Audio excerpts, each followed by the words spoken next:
طيب الجزء التاني او التالت من حصل ايه لما لخبطت في نظام الطيبات. نظام الطيبات للدكتور ضياء العوضي.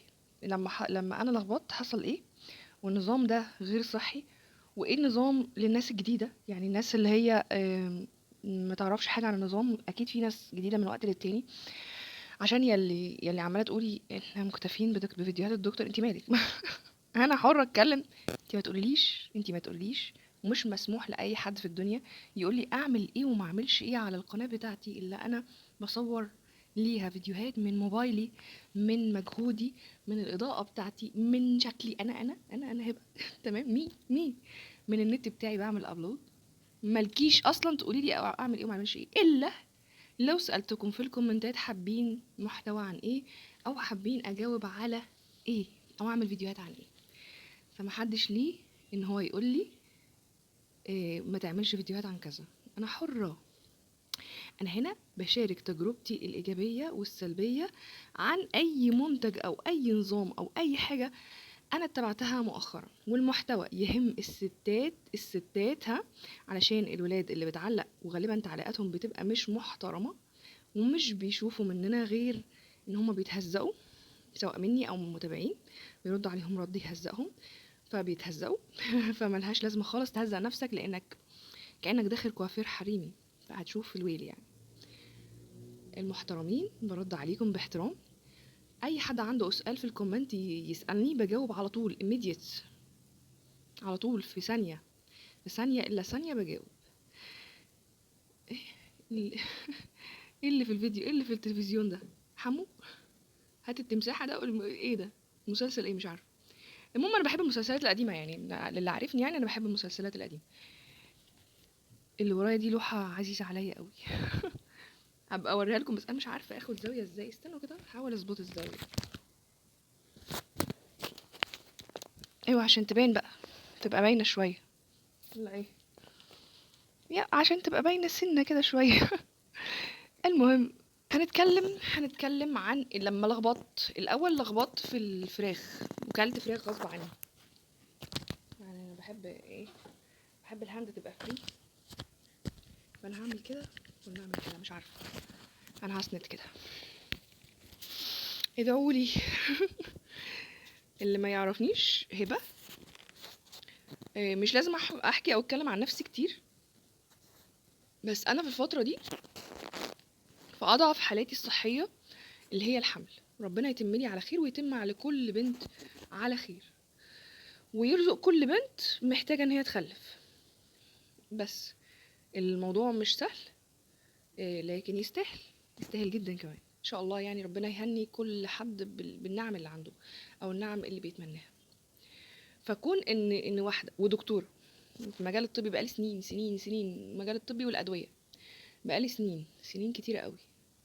ودلوقتي انا في مجال التجميل فما بعدتش. عندي ستور خاص بيا ببيع فيه منتجات الميك اب والتجميل والحاجات اللي بيحبوها الستات دي، وانا بحبها. ومحتوى القناه للستات ماشي تاني. فلايك وسبسكرايب علشان هيوصلك فيديوهات حلوه قوي هتفيدك. طيب، كون ان انا في حالتي الصحيه دي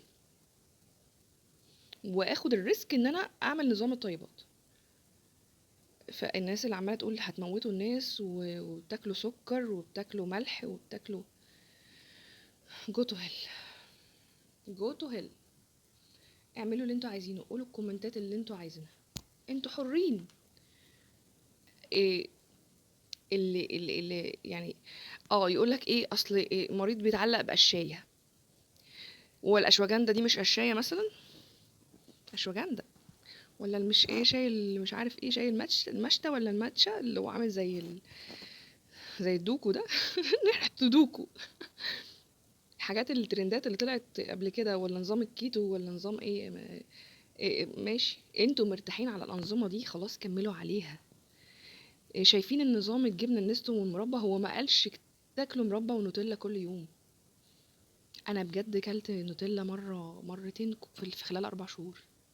يعني العلبه الصغيره العبوه اللي هي النونو الحلوه دي اللي بتبقى شبه الكوبايه، مرتين مرتين. والمربى لسه عندي بقالها يعني العلبه الكبيره دي لسه عندي بقالها بتاع شهرين مثلا او شهر ونص. استخدامي انا وجوزي كمان. تمام. اللي هو مش اجبار، مش اجبار ان انت تاكل سكر كل يوم، مش اجبار ان انت تاكل مربى كل يوم. واللي عايز يزيد في الوزن يكتر العيش والتوست، اللي عايز يقل في الوزن يقلل من العيش التوست والرز. التوست والرز لسه صاحي من النوم. يقلل التوست والرز لو عايز يخس، يكتر التوست والرز لو عايز يتخن. السكريات عملة الطاقة للجسم. انا بالنسبة لي كده بقول ايه، تعالوا شوفوا الاطفال، ربنا خلقهم على الفطرة، دايما تلاقيه بيحب السكر ومتعلق بالسكريات قوي، ومع ذلك مش بيتخن ولا حاجة، ده بينمو بيطول وبيكبر ما شاء الله. فلو السكر ضر، مش ربنا مش هيخليهم يحبوا السكر. اي نعم هم بيعملوا مصايب تانية كتير، بس عشان هم لسه مش عاقلين. اللي عايز يجادلني في الكومنتات يجادلني، انا بجادل حلو قوي، لما اكون فايقالكم كده بجادل. اللي عايز يسالني في الكومنتات يسالني، هجاوب. كذا مسموح، كذا مسموح، كذا ممنوع، كذا ممنوع، على قد معرفتي وعلى قد متابعتي الجيده للدكتور. انا بتابع الدكتور بانتباه شديد وبانتباه علمي شديد، وببقى فاهمه كل مصطلحاته، لان انا في الميديكال في الميديكال فيلد بقالي فتره كبيره، او في المجال الطبي بقالي فتره كبيره، فطبيعي هبقى فاهمه كل المصطلحات الطبيه اللي هيتكلم فيها وكل شرح بيشرحه. ده ما بيحصلش مثلا مع حد ما اشتغلش او ما درسش الميديكال فيلد، ممكن ما يفهمش او ما يستوعبش قوي. وده مش عيب خالص يا جماعه، عادي جدا جدا ما يبقاش مرتاح جدا للاسلوب بتاع الدكتور مثلا، في سامعه ومبسوط بخفه دمه وان هو شخص محترم وجميل، بس مش فاهم قوي. فطبيعي يتابعني مثلا انا اقول بشكل علمي. انا عامله لكم سلسله للدكتور منع الرز ومنع السكر، منع ايه ده، انا رحت فين؟ منع العيش البلدي، منع الفراخ ليه، منع الدواجن ليه، وهنتكلم في الفيديو ده مع بعض، هندردش. حتى لما في لقائه مع محمود السعد قال له ما تمنعنيش من الفول. انا ما اكلتش فول بقالي سنه اكتر، لا مثلا 8 شهور مثلا. هو 8 شهور بالنسبه لي سنه دلوقتي. آه، الفول بيتعب القولون اصلا، طعمه جميل. يا جماعه لو لخبطتم يعني خلاص، مش معنى كده ان انتوا خلاص كفرتم يعني، عادي لو لخبطتم، انا لخبطت، حصل شويه تعب، هقول لكم عالجته ازاي، وهقول لكم عشان ما تلخبطوش. يعني ما تبقوش جلادين نفسكم وجلادين غيركم، يعني بالراحه. النفس عن نفس رحمه زي انا عامله كامل كده، النفس عن نفس رحمه. طيب حصل ايه تاني؟ انا قلت لكم الفيديو اللي فات انا لخبطت في الفراخ، كلت فراخ كنت مضطر. الفيديو ده بقى انا ما كنتش مضطر، كانت تفاصيل لا مؤاخذه، كانت يعني نفس اماره بالسوء. ايوه كانت نفس اماره بالسوء. كنت خارجه انا وجوزي العزيز، بقول لك ايه، انا نفسي في فطير، انا نفسي كنت ساعتها كنا متضايقين من حاجه كده، وايه، بقول لك ايه، ما تيجي نخرج ناكل فطير كده مكستر، فطيره بسطرمه. الفطاير دي انا بموت في الفطاير، بحبها جدا. كلت فطيره بسطرمه، وهو كان فطيره فراخ، هو بيحب الفراخ، وحبسنا بفطيره كاستر. حلينا بفطيره كاستر وضرب، وشربنا بيبسي برضو. انا مصيبه، بس ما كان كان فيروز، ما كانش بيبسي، بس كانت ميه مكربنه منيله، استغفر الله العظيم. دي اللخبطه اللي لخبطتها. عطش ابن لذينه طول الليل، حموضه انا مش قادره استحملها. هو حصل له ايه؟ هو جلده قشر، هو دايما كان عنده الجزء اللي ده مقشر او محمر، التهابات هنا، القشره رجعت له تاني. لما كنا ماشيين على نظام التوست الصبح، 2 توست الصبح او واحده حلوه كده وتمام ورضا، وبالليل الرز والبطاطس، او الرز واللحمه، او الرز والسمك. كنا ماشيين فتره، كان الجلد عنده اتحسن جدا، مفيش قشره، لا عنده في الراس، ولا عنده على الوش. لما لخبطنا القشره رجعت له تاني، وانا لما لخبطت العطش زاد قوي، الحموضه زادت بشكل غبي قوي، الحساسيه زادت، رجعت تاني. تاني يوم بعطس بعطس بعطس. حصل حصل والله. فاللي انا بقوله لكم ده يعني امر طبيعي ان انتوا تلخبطوا، امر طبيعي تلخبطوا. انا في حيره دلوقتي على فكره، كل دكاتره النساء او الدكتور النساء عموما. لا، اشربي لبن، اشربي. ده انا عندي دكتوره، انا كنت متابعه مع دكتوره في الاول، كانت بتقول لي انا عايزاكي تقفلي في اليوم كيلو لبن تشربيه بقى، تاكليه جبن، تاكليه زبادي، اتصرفي لي بس كل يوم لبن. كنت بعمل كده ولا كان في اي فايده، ما حسيتش باي تحسن. بس انا ماشيه على الكالسيوم دلوقتي فتره كده وقربت اوقفه. باخد الكالسيوم من ايه؟ اللحمه فيها كالسيوم يا حلوين والله. الجبن فيها كالسيوم، الجبنه المطبوخه فيها كالسيوم. القشطه مليانه كالسيوم، القشطه دي اجمل حاجه في حياتي. القشطه دي اجمل حاجه في العالم. بموت في حاجه اسمها قشطه وعسل، بعشق حاجه اسمها قشطه وعسل. يعني انا بجيب القشطه دي يعني او لو ما او مثلا لو جالي لبن من البلد، طبعا حماتي يعني هتقفش عليا لو معرفت ان انا ما بشربش لبن، بس انا بحاول اشرب من وقت للتاني. بيتعبني شويه، بيعمل لي مغص، بس بحاول اشرب من وقت للتاني عشان ايه؟ محدش لو يخليني الوم نفسي او كده على موضوع الجنين او كده. أه بس بحاول اغليه بشكل كتير قوي. اللبن تعبني لحد دلوقتي، ما عمليش الاعراض اللي عملتها لي الدقيق او الفراخ. انا نسيت اقول لكم، الفيديو اللي فات انا قلت لكم الفراخ والله جابت لي كوابيس. حلمت بكوابيس بشعه، مش عايزه مش هحكيها لكم. كوابيس صعبه قوي. مش فعلا الفراخ، ما هو الدكتور قال ما احناش فاهمين هي مالها، يعني بتعمل كده ليه؟ عشان هرمونز، وعشان الاكل بتاعها وحش جدا، طبيعه الاكل وحشه، بياكلوا اكل مش ظريف. زمان كانوا بياكلوا عليقه، زمان كانوا بياكلوا اكل نظيف، دلوقتي بياكلوا مش عايزه اقول لكم بياكلوا ايه، فضلات. واسماك المزارع ما تاكلوهاش يا جماعه، عشان اسماك المزارع بتاكل الفضلات.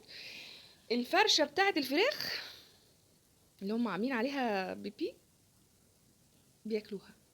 الناس بتنشفها، بتوع المزارع بينشفوا الفرشه دي ويحطوها للاسماك بتاعه المزارع، عشان كده تلاقي سمكه كل بطنها قد كده ومليانه حاجات ما انتش فاهمه هي ايه. فسمك المزارع يبعدوا عنه، خليكم في سمك البحر. انا ما باكلش غير الماكريل. ايوه هو مش كويس في الحمل عشان اللي بيبقى فيه زنك ولا زئبق بقى كتير، ولا ما اعرفش كانت ماده ايه كده. بس هي مره في الشهر، من الاسماك اللذيذه جدا. بعمله بالبصل والطماطم كده، صينيه طماطم شرايح، صينيه وبصل شرايح، ولازم يتنضف كويس. بصراحه من الحاجات الممتازه، وبروتين واوميجا 3 ابن لذينه. احلى اكله وما حسيتش فيها باي ضرر.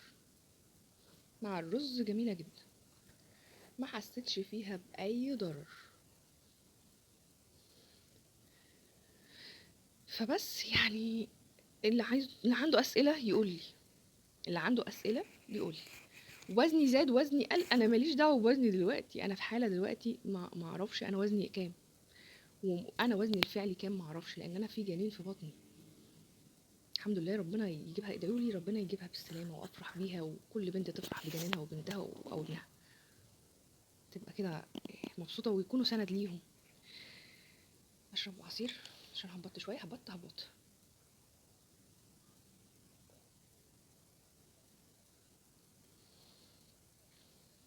مش عارفه انا قلت لكم ده في الفيديو ده ولا لا. لما عصرت العصير وجيت عشان اصفيه، قد الكوبايه دي بذر وقشر، قشر البنجر، ما انا مش حاطه البنجر بقشره، بس البنجر نفسه عامل. خدت الخلاصه بتاعته. قشر التفاح، بواقي قشر الرمان، مش من بره، اللي هو قشره الحبايه نفسها، الحبايه نفسها من جوه بذر كتير. فاوعوا تاكلوا الرمان. انا اتوحمت على فكره على الرمان، ما كنتش لاقيه. كان حملي في اول الصيف، ما كانش فيه رمان خالص في العالم. حتى المجمد انا كان نفسي بقى اكله كده، اكله كده المظات. انا بحب اكله المظات، بس انا ما باكلوش وببلعه. باخد الخلاصه منه وكده وارميها يعني. فخلاص، خلاصه بخلاصه عصير، ما ربنا يخلينا الخلاطات، وربنا يخلينا البيت اللي احنا فيه يعني. الحمد لله. كميه البذر يا جماعه اللي انتوا بتشوفوها لما بتطلعوا وتعملوا اي عصير بشعه، تخوف. تسد معدتكم، تسد امعائكم ال6 متر. الكزم يا سيدي، امعائكم 12 متر، 100 متر. ربنا خليكم بقى معاه حديديه، خلاص ماشي، بس يعني مع الوقت هتتسد، هتلزق. مش كلها هتطلع في الفضلات البذور دي على فكره، ولو طلعت هتطلع بالدم بجد، لان هي هتبقى صعبه، هتعمل لكم امساك وهتعمل لكم انسداد. طب ما هو الانسداد هينتج عنه ان الفيتامينز مش هتمتص، الانسداد هينتج عنه ان انتوا لما الفيتامينز او الفيتامينات والمعادن اللي في اي غذاء حتى لو عيش. انا عارفه ان التوست غالي، عارفه، كان الاول ب 36، كان الاول ب 36، بعد كده بقى ب 40، وفي اماكن ب 45. ربنا يعين، ربنا يعين. فمن فضلكم يا ريت شبيك عشان ما نقلبش عليكم ونعمل مقاطعه ونخبز في البيت. تعلوش اكتر من كده، ماشي، تعلوش اكتر من كده لو سمحتوا. ليه بقى؟ لان هو النظام بيوفر يا جماعه. ليه؟ انتوا اصلا قاعدين خضار، خضار ده كله قشر. ايوه يا جماعه، ممكن تاخدوا المعادن والفيتامينز منه، بس انتوا القشر ده بيعمل اعاقه او انسداد للامعاء، او ساعات تجريح للامعاء. بيض، فراخ، البان، اجبان، آه، زبادي، الحاجات دي كلها بتخلي، بصوا دايما حطوا في بالكم كده، الاكل اللي هو سوفت بيدوب في الميه، ما عدا مثلا اللحوم او الحاجات دي، يبقى معانا. يعني الطحينه معانا، ما عدا الزيوت برضو والقشطه والحاجات دي، خلاص معانا برضو. يعني الزبده والقشطه معانا، تمام. بس اي اكل تاني زي الرز مثلا والتوست معانا بيدوب. المكرونه مش بتدوب، ده انا المكرونه بسيبها في الحله مثلا، او بتبقى موجوده مثلا بواقي المكرونه دي، ما بتدوبش خالص، ما بتبوش. المكرونه مش بتبوش، بلاستيك نازل مع معدتكم. بنحبها بنحبها. كلتها لخبطت، لخبطت، عدت، بس هتعدي كم مره، مش شرط. هي عدت بس مش عدت قوي، يعني برضو زودت المغص، زودت التعب، زودت الحموضه، زودت الكوابيس، الارتجاع زاد قوي. ممكن حساسيه بدات تقوم اكتر، تتنشط بقى كده وتعلى. بس ايه، مش هاكلها كل يوم، مره في الشهر، مرتين في الشهر وكفايه قوي من نفسكم كده، عشان ما تحسوش ان انتم متقدرين يا جماعه. يفضل طبعا الالتزام التام، يفضل، دي حاجه جميله، لكن مين فينا ملتزم تماما؟ ده احنا حتى في الدين مش ملتزمين تماما. ربنا غفور رحيم يعني. فمعلش ما تجلدوش نفسكم في حته ان انتوا لو لخبطتوا خلاص رحتوا في داهيه. رحتوا في داهيه شويه، بس هترجعوا تاني تتصلحوا. الصيام تاني يوم، او ان انتوا تبعدوا، يعني تاخروا وجبه الفطار تاني يوم، خلاص حلو، هتعدي وهتبقى كويسه ان شاء الله، وصحتكم كويسه.